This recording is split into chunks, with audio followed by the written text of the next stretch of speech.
প্রত্যাশী ভাই বোনেরা, আশা করি ভালো আছেন। তো বরাবরের মতো আপনাদের মাঝে আবারও একটি নিয়োগ বিজ্ঞপ্তি নিয়ে হাজির হলাম। তো এখানে তারিখটি দেখতেই পাচ্ছেন, 6/8/1432 তারিখ, 21শে সেপ্টেম্বর 2025, গণপ্রজাতন্ত্রী বাংলাদেশ সরকার প্রতিরক্ষা মন্ত্রণালয়ে নিয়োগ বিজ্ঞপ্তি।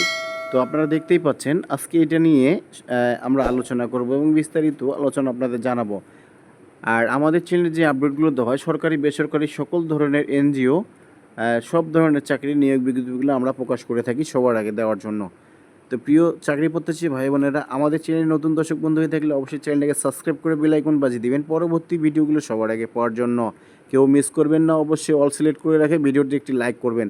তাহলে বেশি কথা বাড়াচ্ছি না, বেশি কথা বলা কিন্তু আপনারা আবার পছন্দ করেন না। তো চলুন শুরু করি আজকের নিয়োগ বিজ্ঞপ্তির A to Z বিস্তারিত। এবারে বলে দিচ্ছি নিয়োগ বিজ্ঞপ্তি। প্রতিরক্ষা মন্ত্রণালয় প্রধান প্রশাসনিক কর্মকর্তা কার্যালয় প্রশাসনিক আওতাধীন প্রতিরক্ষা গোয়েন্দা মহাপরিদপ্তরের সাংগঠনিক কাঠামোর রাজস্ব খাতভুক্ত নিম্নবর্ণিত বেসামরিক শূন্যপদসমূহ অস্থায়ী ভিত্তিতে পূরণের জন্য বাংলাদেশি প্রকৃত নাগরিকদের নিকট থেকে দরখাস্তের আহ্বান করা যাচ্ছে। পদের নাম, পদের সংখ্যা, শিক্ষাগত যোগ্যতা সবগুলি আপনাদের মাঝে তুলে ধরা হবে। তো পদের নাম, গ্রেড, বেতনের স্কেল সব কিছু বলে দিচ্ছি। বেতনের স্কেল 2015 অনুযায়ী। নিরাপত্তা পরিদর্শক ASI 10ম গ্রেড 16,000 থেকে 38,640। পদের সংখ্যা 13টি। শিক্ষাগত যোগ্যতা অভিজ্ঞতা 2য় শ্রেণী বা সমমানের CGPA সহ স্নাতক ডিগ্রি। অনলাইনে আবেদন ফর্ম পূরণ, পরীক্ষার অংশগ্রহণের ক্ষেত্রে নিম্নবর্ণিত শর্তাবলী অবশ্যই অনুসরণ করতে হবে। প্রার্থীর বয়স 23 অক্টোবর 2025 তারিখ 18 থেকে 32 বছরের মধ্যে হতে হবে। বয়সের ক্ষেত্রে কোনো অ্যাফিডেভিট গ্রহণযোগ্য নয়।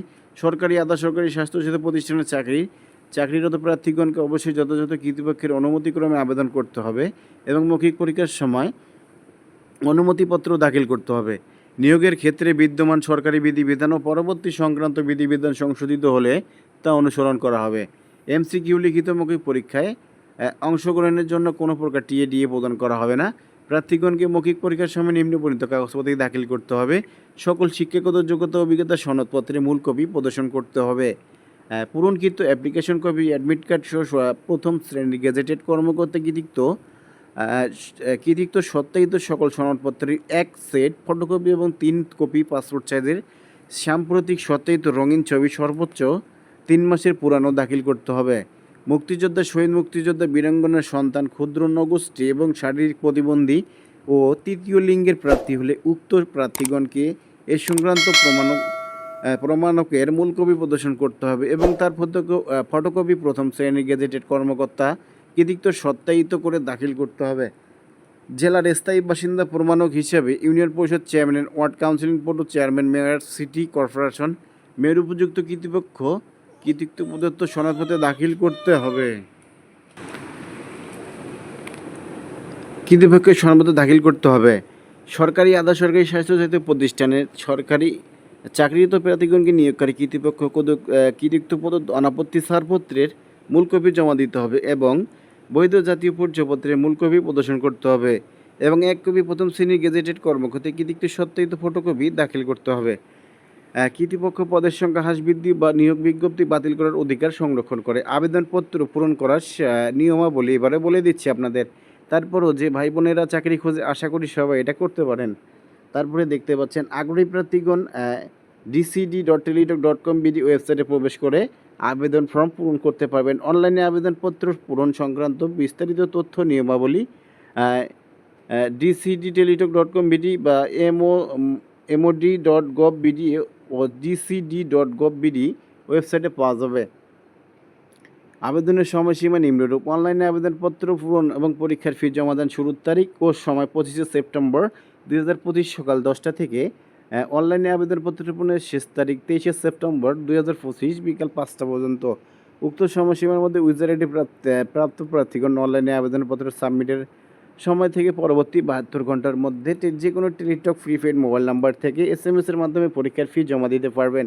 অনলাইনে আবেদনপত্রের প্রার্থী তার সুস্পষ্ট সাম্প্রতিক ছবি, রঙিন ছবি, সর্বোচ্চ 3 মাসের পুরানো দৈর্ঘ্য 300 × প্রস্থ 300 পিক্সেল, এর স্বাক্ষর দৈর্ঘ্য 380 পিক্সেল স্ক্যান করে নির্ধারিত স্থানে আপলোড করবেন। ছবির সাইজ সর্বোচ্চ 100 KB, স্বাক্ষরের সাইজ সর্বোচ্চ 60 KB হতে হবে। অনলাইনে আবেদনপত্রে পূরণকৃত তথ্য যেহেতু পরবর্তী সকল কার্যক্রমে ব্যবহৃত হবে, সেহেতু অনলাইনে আবেদনপত্র সাবমিট করার পূর্বেই পূরণকৃত সকল তথ্য সঠিকতা সম্পর্কে প্রার্থী শতভাগ নিশ্চিত হবেন। ভুল বা অসত্য তথ্য দাখিল করা হলে সংশ্লিষ্ট প্রার্থিতা বাতিল সহ তার বিরুদ্ধে আইনানুগ ব্যবস্থা গ্রহণ করা হবে। প্রার্থী অনলাইনে পূরণকৃত আবেদনপত্রের একটি রঙিন প্রিন্ট কপি পরীক্ষা সংক্রান্ত যে কোনো প্রয়োজনীয় সহায়ক হিসাবে সংরক্ষণ করবেন। এসএমএস পূরণের নিয়মাবলী: পরীক্ষার ফি প্রদান। অনলাইনে আবেদন অ্যাপ্লিকেশন ফর্ম যথাযথভাবে পূরণ করে নির্দেশনা মোতাবেক ছবির স্বাক্ষর আপলোড করে আবেদনপত্র সাবমিট করা সম্পূর্ণ হলে কম্পিউটার ছবি সহ অ্যাপ্লিকেশন প্রিভিউ দেখা যাবে। নির্ভুলভাবে আবেদনপত্র সাবমিট করা সম্পূর্ণ হলে প্রার্থী একটি ইউজার আইডি, ছবি স্বাক্ষরযুক্ত একটি অ্যাপ্লিকেশন কপি পাবেন। অ্যাপ্লিকেশন কপিতে একটি ইউজার আইডি নম্বর দেওয়া থাকবে এবং ইউজার আইডি নম্বর ব্যবহার করে প্রার্থী কৃতিত্ব নিম্নোক্ত পদ্ধতিতে যে কোনো টেলিটক প্রিপেড মোবাইল নাম্বারের মাধ্যমে দুইটি এসএমএস করে পরীক্ষার ফি বাবদ 200 টাকা, টেলিটক সার্ভিস চার্জ বাবদ 23 টাকা, মোট 223 টাকা এবং অনগ্রসর শ্রেণীর ক্ষুদ্র নগোষ্ঠীর শারীরিক প্রতিবন্ধী তৃতীয় লিঙ্গের প্রার্থী কৃতিত্ব পরীক্ষার ফি বাবদ 50 টাকা, টেলিটকের সার্ভিস চার্জ বাবদ 6 টাকা টাকার সহ মোট 56 টাকা অনধিক 72 ঘন্টার মধ্যে জমা দিতে হবে। এখানে বিশেষভাবে উল্লেখ: অনলাইনে আবেদনপত্রের সকল অংশ পূরণ করে সাবমিট করা হলে পরীক্ষার ফি জমা না দেওয়া অনলাইনে আবেদনপত্র কোনো অবস্থাতেই গৃহীত হবে না। এসএমএস করার নিয়মটা আশা করি আপনারা জানেন। এখানে তারপরে বলে দিচ্ছি, SMS DCD space user ID লিখে সেন্ড করতে হবে এই নাম্বারে। এখানে এক্সাম্পল দেওয়া আছে, আপনারা দেখে করে নেবেন। রিপ্লাইতে বলা আছে অ্যাপ্লিকেশন নেম 223 টাকা or 56 will be charge application fee your PIN number pay করে আপনারা এই নাম্বারে সেন্ড করবেন। দ্বিতীয় SMS DC space ES space PIN লিখে সেন্ড করবেন এই নাম্বারে। এখানে এক্সাম্পল দেওয়া আছে, আপনারা দেখে করে নেবেন। তারপর রিপ্লাইতে কনফার্মেশন এসএমএস আসবে। এসএমএসে লেখা থাকবে, কংগ্রাচুলেশন অ্যাপ্লিকেশন নাম payment complete successfully for DCD application for post name user ID is user ID and password দিয়ে আপনারা দেখতে পাবেন। দ্বিতীয় এসএমএসটি পাঠানোর পর তৃতীয় এসএমএসে পাসওয়ার্ড পাবেন। পাসওয়ার্ডটি অ্যাডমিট কার্ড প্রবেশপত্র ডাউনলোডের জন্য প্রার্থী সংরক্ষণ করবেন।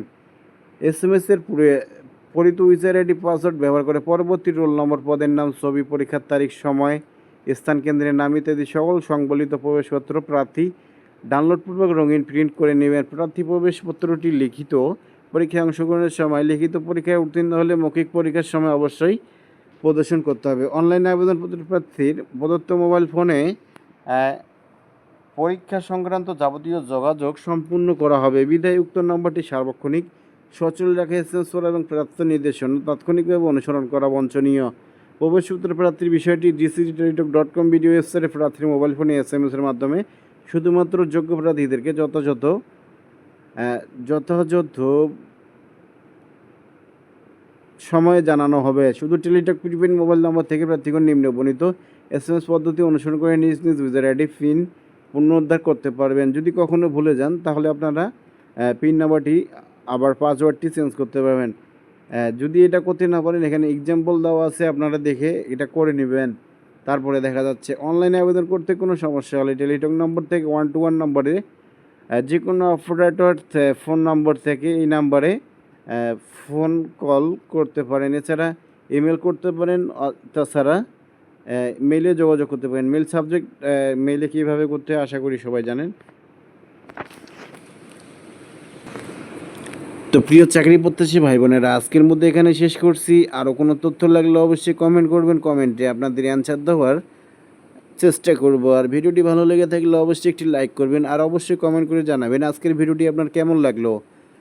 ভিডিওটি যদি ভালো লেগে থাকে অবশ্যই একটি লাইক করবেন। আর নতুন দর্শক বন্ধু হয়ে থাকলে অবশ্যই চ্যানেলটাকে সাবস্ক্রাইব করে বেল আইকন বাজিয়ে দিবেন পরবর্তী ভিডিওগুলো সবার আগে পাওয়ার জন্য। তাই ভালো থাকবেন, সুস্থ থাকবেন, দোয়া করি সবাই চাকরি পাক। ধন্যবাদ।